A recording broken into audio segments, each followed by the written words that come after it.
राना सनाउल्लाह पूरी पाकिस्तानी कौम को धमकी देता है कि वो इस्लामाबाद में तहरीके इंसाफ वालों को घुसने नहीं देगा, जिनकी तादाद यकीनन लाखों में होगी, जबकि किसान इत्तेहाद में शामिल चंद हजार लोग इससे संभाले नहीं जा रहे और वो कंटेनर हटाकर इस्लामाबाद के अंदर दाखिल हो चुके हैं। 30 मार खान बनने वाला राना मुच्छल दास अब किसानों के सामने बेबस दिखाई दे रहा है। किसानों ने एक ऐसे वक्त में दारुल हुकूमत का रुख किया जब हुकूमत पहले से मुश्किल में है और पाकिस्तान तहरीक इंसाफ जल्दी इस्लामाबाद के घिराव के लिए तारीख देने वाली है। कौम इमरान खान की कॉल का इंतजार कर रही है और इम्पोर्टेड हुकूमत इस कॉल से बुखलाहट का शिकार है। अभी इमरान खान ने ऐलान नहीं किया कि इससे पहले ही किसान दारुल हुकूमत पहुंच चुके हैं और हुकूमत की काम पे टांगना शुरू हो चुकी है। बेहतरीन वक्त पे इम्पोर्टेड सरकार पे बेहतरीन प्रेशर पड़ा है। कौम को इस मौके का भरपूर फायदा उठाना चाहिए। रावलपिंडी, इस्लामाबाद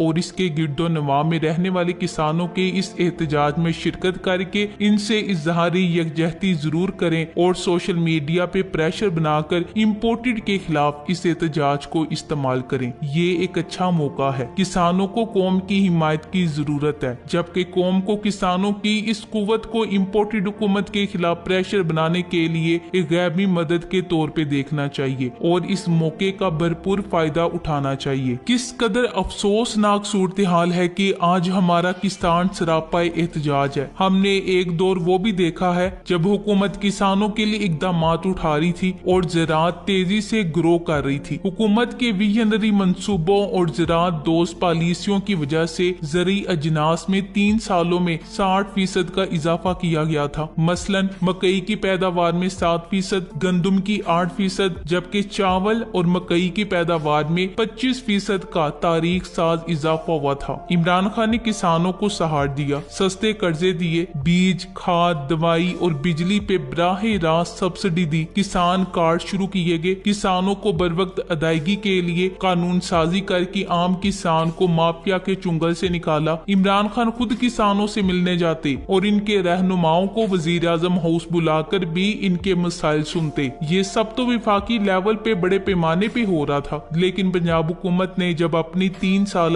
कारकर्दगी रिपोर्ट पेश की तो इसमें पंजाब लेवल पे भी किसानों के लिए इकदाम वाजे थे। ट्रैक्टर और फार्म मशीनरी के लिए 28 अरब रुपए की सब्सिडी दी गई। मवेशियों में बेहतर जीनियाती तब्दीलियों के लिए 14 अरब रुपए दिए गए। इसके अलावा किसान कार्ड प्रोग्राम से 10 लाख से जायद काश्तकारों को सालाना 5 अरब रुपए की सब्सिडी दी जाती थी। जहां पैसा पहुंचाना मुश्किल था, इनके लिए किसान कार्ड का इजरा किया गया। किसान कार्ड के जरिए किसान को बराहे रास्त खाद, बीज, दवाई, बिजली पर सब्सिडी दी गई। पंजाब में 13,55,000 से जायद काश्तकार किसान कार्ड के लिए रजिस्टर्ड हुए और सब्सिडी ली। ये अलग से पंजाब की सूबाई हुकूमत के इकदाम थे। इमरान खान ने पाकिस्तान की ज़राअत को तरक्की दी थी। किसानों के पास ट्यूबवेल चलाने के लिए बिजली थी और बरवक्त अदायगियों और फसलों की मुनासिब कीमत रखने की वजह से किसान इमरान खान के दौर में खुशहाल हुआ। मौजूदा हुकूमत की तरजीहात पाकिस्तान को हर सेक्टर में दानिस्ता तौर पे तबाह करना है, लिहाजा किसान भी इसका बराहे रास्त निशाना बने हैं। बिजली महंगी, खाद महंगी, दवाइयाँ महंगी, पेट्रोल महंगा, बीज महंगा। किसान बेचारा तो काश्त करने से भी गया, उधर सैलाब ने तबाही मचाई तो इनको सब्सिडाइज करने की बजाय मजीद टैक्स लगा दिए। आज कौम को अपने किसान भाइयों के साथ खड़ा होना होगा। किसान एहतजाज को भरपूर सपोर्ट करें और सोशल मीडिया पे किसानों को कवरेज दें। मीडिया पे इनसार मत करें और इम्पोर्टेड हुकूमत के खिलाफ इस प्रेशर में अपना किरदार अदा करना चाहिए। ये किसानों की नहीं, मुल्क की बका का सवाल है। यही लोग हैं जिन्होंने पाकिस्तान की ज़राअत को तबाह किया है और अब फिर से वही हरकतें कर रहे हैं। मिसाल से समझाती हूँ। 1960 की दहाई के दिनों में मगरबी पाकिस्तान को चांदी का देश और मशरिकी पाकिस्तान को सोने का देश कहा जाता था। सन 71 में मशरिकी पाकिस्तान हमसे जुदा होकर बांग्लादेश बन गया। लिहाजा इसके जिक्र को नजरअंदाज करते हुए बताती चलूं कि तब मगरबी पाकिस्तान यानी अब पाकिस्तान को चांदी का देश कहने की वजह यहाँ दुनिया की आला तरीन और इंतहाई वाफर मिकदार में उगने वाली कपास की पैदावार थी। मगर फिर क्या हुआ? हमारे मौका परस्त और खुदगर्ज जागीरदारों और वडेरों ने करप्ट ब्यूरोक्रेसी की मदद से कपास की जगह गन्ने की बुवाई शुरू कर दी।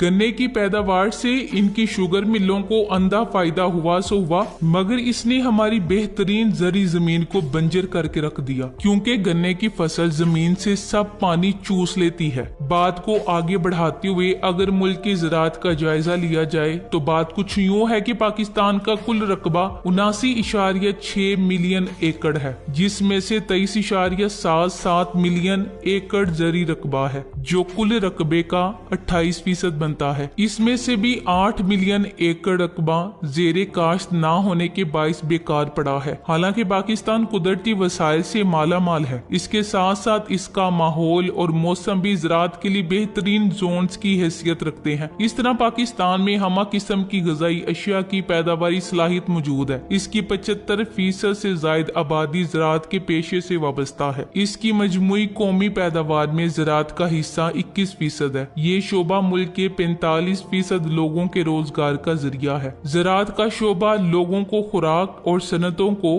खाम माल की फ्राहमी में बुनियादी हैसियत रखता है। पाकिस्तानी बरामदात से हासिल होने वाले ज़र मुबादला का 45% ज़री तजारत से हासिल होता है। पाकिस्तान में पैदा होने वाली कपास, गंदम, गन्ना और चावल की फसल बैरूनी मंडियों में खास अहमियत रखती है और मुल्क इन फसलों की बदौलत कीमती ज़र मुबादला हासिल करता है। इसके बावजूद मुल्क की ज़री शोबे की तरक्की की रफ्तार नहायत सुस्त है। हमारे मुकाबले में दुनिया के दीगर मुल्क ज्यादा पैदावार दे रहे हैं। अगर ज़री तरक्की में हाल रुकावटों पर गौर किया जाए तो कई वजूहात सामने आती हैं। हमारे किसान महंगाई के बोझ तले फंसे जा रहे हैं। खाद न सिर्फ महंगी हो रही है बल्कि काश्त के दिनों में नापैद हो जाती है। दीगर ज़री लवाजमात भी डीजल और मिट्टी के तेल की कीमतों में इजाफे के बाइस महंगे हो रहे हैं। हमारी हुकूमत ने ज़री टैक्स और दीगर कई सूरतों में अशिया को शदीद महंगा कर दिया है। गरीब पहले महंगाई की वजह से सब्जी खाने पर तरजीह देता था, मगर अब वो भी महंगाई के बाइस गरीबों की पहुंच से दूर हो रही है। मौजूदा हालात में किसान खेती बाड़ी की बजाय अपनी ज़री जमीनें फरोख्त करके शहरों में मुंतकिल होने का सोच रहे हैं और 3 माह से ये ट्रेंड बन गया है। अगर यही हालात रहे तो मुल्क की ज़री सूरत हाल मुकम्मल तौर पर ठप हो जाएगी। ज़राअत खुद कफालत का बेहतरीन जरिया है। ज़री शोबा मुल्क की आबादी को खुराक मुहैया करता है और यही पाकिस्तान की आबादी की रोजगार का सबसे बड़ा जरिया है। और पाकिस्तान की ज़री हिकमत अमली में खुद कफालत के उसूलों को मरकजी हैसियत हासिल है। ज़राअत पाकिस्तान के लिए एक जड़ की हैसियत रखती है, लेकिन ज़री शोबे का हिस्सा हमारी माशत में कम होता जा रहा है। इस वक्त मुल्क की GDP में ज़राअत का हिस्सा तकरीबन 18% है। इसके अलावा GDP में 20% इंडस्ट्री और 60% सर्विसेज का हिस्सा है। मुल्क की आबादी का बड़ा हिस्सा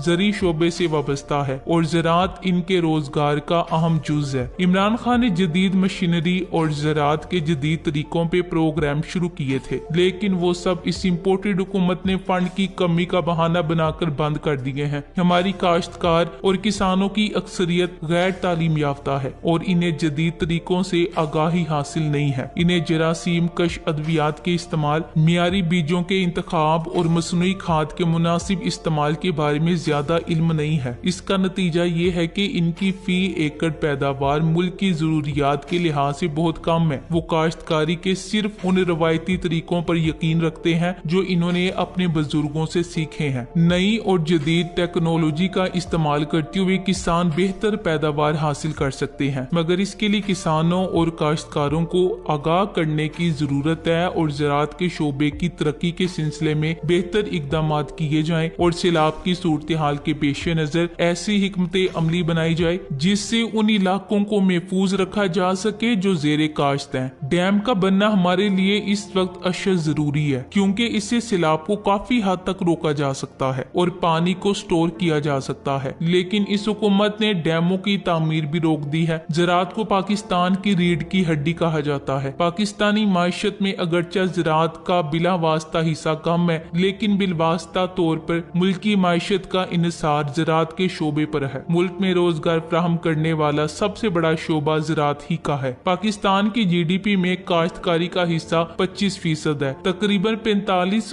अफराद का रोजगार काश्तकारी के साथ जुड़ा हुआ है। तकरीबन 62% अफराद जिनका ताल्लुक देही इलाका जा से है वो भी रोजी रोटी कमाने के लिए काश्तकारी के शोबे से मुंसलिक है। ये वो लोग हैं जो सख्त गर्मी में खुले आसमान के नीचे और यकबस्ता सर्दी में सितारों की रोशनी में अपने खून पसीने की कमाई से मुल्क के लिए ज़र मुबादला इकट्ठा करते हैं, मुल्क की सनत के लिए खाम माल पैदा करते हैं। ज़री पैदावार में इजाफा ही मुल्क की माइशत की हालत बेहतर कर सकता है। इस वक्त हुकूमत मुकम्मल तौर पर मुल्क की माइशत का सहारा IMF और वर्ल्ड बैंक को माने हुए है, लेकिन अगर ज़राअत के शोबे पर हंगामी बुनियादों पर काम किया जाए तो पाकिस्तान हर किस्म के कर्जों से आजाद हो सकता है। दूसरी ये कि अगर ज़राअत पर तवज्जो दी जाए तो पाकिस्तान, जो कि UNDP के मुताबिक आबादी में हर साल 2% बढ़ रहा है, ज़राअत से आम इंसान की बुनियादी जरूरत यानी कि खुराक को पूरा किया जा सकता है। खुदादाद नेमतों से मालामाल होने के बावजूद हम अरबों डॉलर की गंदुम बैरून मार्केट से खरीदते हैं। इमरान खान ने पहली दफा किसानों के लिए इकदाम उठाए थे, लेकिन अब वो सब खत्म हो चुके हैं। Thanks for watching.